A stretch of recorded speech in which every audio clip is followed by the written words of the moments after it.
the senator is now in abroad because siguro, nakita niya naman siguro sa social media that hinanay po niya ang kanyang anak who's starting her school in UK, right? So, ang ano po niya, ang sabi niya po sa akin when I asked him also, are you coming, sir? Tinanong ko because, you know, he's so excited about this. And he said that birthday ni Mayor ng Mandaluyong. And the Mayor of Mandaluyong is like a father to me. Alam niyo po si Mayor Ben Abalos, siya po ang unang naniwala kay Senator Manny Pacquiao nung siya ay nagsisimula pa lamang sa boxing. Noong po siya lumaban sa Thailand, siya lang po kasama, si Mayor Ben Abalos. At kung si Mayor Ben Abalos is like a father to Manny Pacquiao is like a son to Mayor Ben Abalos. And he said that he doesn't want to miss the birthday celebration, the 90th birthday celebration of the good mayor. So I'm keeping my fingers crossed. I'm praying that maybe he will be here on the 22nd. He might just rebook his flight and be with us, be with the guys here. We're praying. Thank you. We're hoping. Thank you. Okay, next question about us, sports. Yeah, so, Melvin, so dito sa Pilipinas gagawin yung laban among mga Pilipino nanonood. Sa Japan, nanalo na napakaganda performance by decision. Medyo pressure pa kasi dito sa Pilipinas, yung mga Pinoy nag-expect lagi ng knockout eh. I know sinabi mo kanina na kung meron, gagawin mo. Pero medyo, anong mas pressure sa'yo? Magpakita ng magandang sa harapan ng Pilipinas o lumaban sa ibang bansa? Yes, sir po. Sir po, pangarap ko lumaban din talaga sa Pilipinas. Isang natin dito. Kaya wala pong pressure. Excited po. Tapos, handa na po tayo. Kaya natin yung handaan po. Kaya, salamat talaga po sa lahat ng sumusuporta po. Sa mga kabisayahan o sa bukid mo, di ba? Anong mensahe mo sa mga supporter mo sa ibang lugar na hindi makakapanood sa Maynila? Sa kanan niya nagsuporta sa akong dula, sa mga kauban, daghang salamat sa inyo. Isa na tatong buyan, para niya higayon. Ako kayong opportunity nga diri dulawang sa Pilipinas. Salamat. And last question, maybe the most important question from Mama Raquel. Fans are asking how, where, how much yung bid. Saan mo mapapanood, kailan, at live ba mo? Okay, thank you very much, Pao. This is a very important announcement that everybody is invited to join us. This is a free admission. No ticket sale, lahat po libre. Dahil sabi po ni Senator Pacquiao, kahit yan ay local, kahit yan ay barangay, kahit yan ang pinakasosyal na lugar sa Pilipinas, yan po ay open, libre lahat sa lahat ng manonood.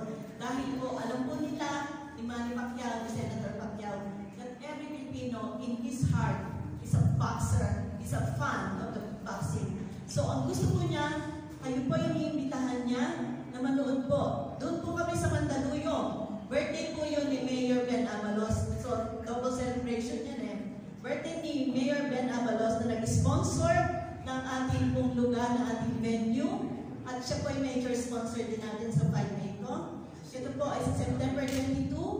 Sa linggo na po, ang bakbakan po sa Mandaluyong. Ito po ay sa Mandaluyong College, City College. Doon po. Meron po kaming weigh-in. Yung po ay open din kung gusto niyo po mapanood ang ating po mga boxers. Ito po ay gaganapin sa 21. Sabado po na alas 9 ng umaga, katabi rin po ng Mandaluyong City Colleges. Ang ating pong fight ay magsisimula ng alauna, 1 p.m. Pero magkakaroon po tayo ng ring walk at 7 p.m. to give way to the fight of our champ with his very good opponent, Mr. Luis Castillo. We will start the fight by 7 p.m. So, ito po naman ay naka-live siguro po yung mga vlogger at yung po ating saka ESPN. I think the ESPN would be here. So, it would be seen, it would be viewed worldwide. Pero sa ating po mga Pilipino, libre po ang inyong ticket. Pumunta po kayo. Alauna po magsimula ang ating pong laban. Pero ang main event po would start at 7 p.m. with Mr. Melvin Jerusalem and Senior Luis Angel Castillo. So watch for this very good fight. And hindi lang po naman sila ang ating boxer na ating aabangan.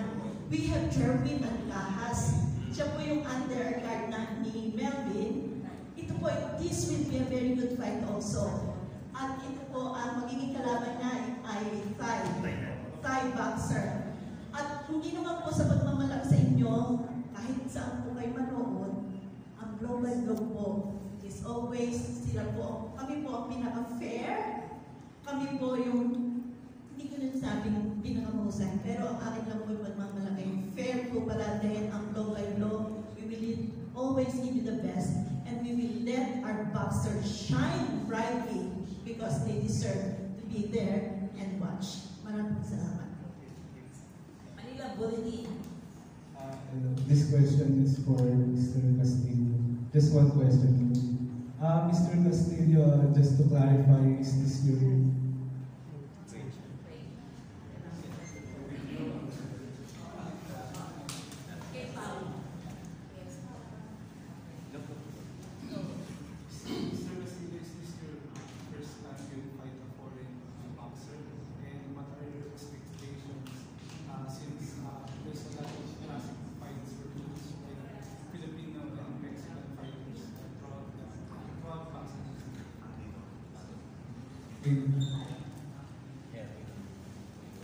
I'll just say that Mr. Vizcarra, this is your first time fighting a Filipino outside the country. What's your impression?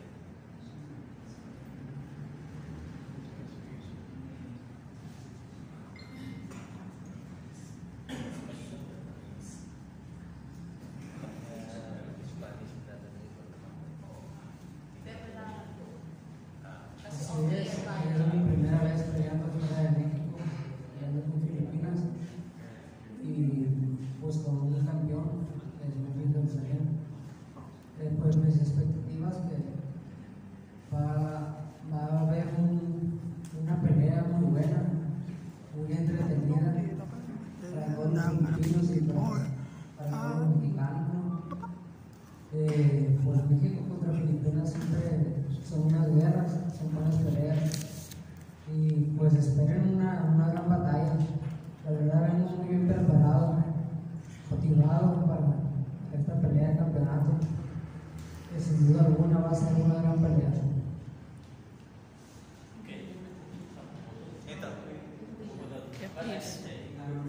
He said yes. This is actually his first time fighting outside the country of Mexico and Philippines. And he just said he's just prepared for this fight that's going on in. And he's very hoping to win the championship. He's going to take the championship to Mexico. Jerry. Yes, Sir JC. Sir, ano agad to? Mag-atuloy agad yung fight ni Melvin, ano? Utos ba ng WBC? Yes, Luis Castillo is the #1 ranked sa WBC. So, like what Melvin said and Coach said, matagal na lang pinagdaan to kasi matagal na in-order to. So, this is a mandatory fight for Melvin. So expect him to fight. He's the #1 rank. Hindi mo na winarm up si Melvin na ilaban sa ibang challenger? Unfortunately, wala. Pero not naman unfortunate, but we're happy naman to fight a very good fighter. Kasi Melvin was #1, so like I said, immediately after winning the title, he was ordered to fight the mandatory. Kaya Ma'am Marife, mahal bang mag-produce ng world title fight dito sa Philippines? Your guess is as good as mine. It is expensive. It is, I think, more than 2 or 3 times the usual that we produce locally. Because we're paying dollars, right? And dollars every day, iba-iba yung forex natin, yung foreign exchange, no?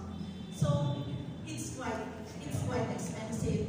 But with the honor that the WBC World Championship is giving the blow by blow, I think it is just a win-win situation for both the blow by blow of Manny Pacquiao and the WBC, especially that we are hosting a Filipino champ really fight in the Philippines before the eyes of the Filipino people. So I think kahit kung mas mataas, I think it's worth the price. Thank you.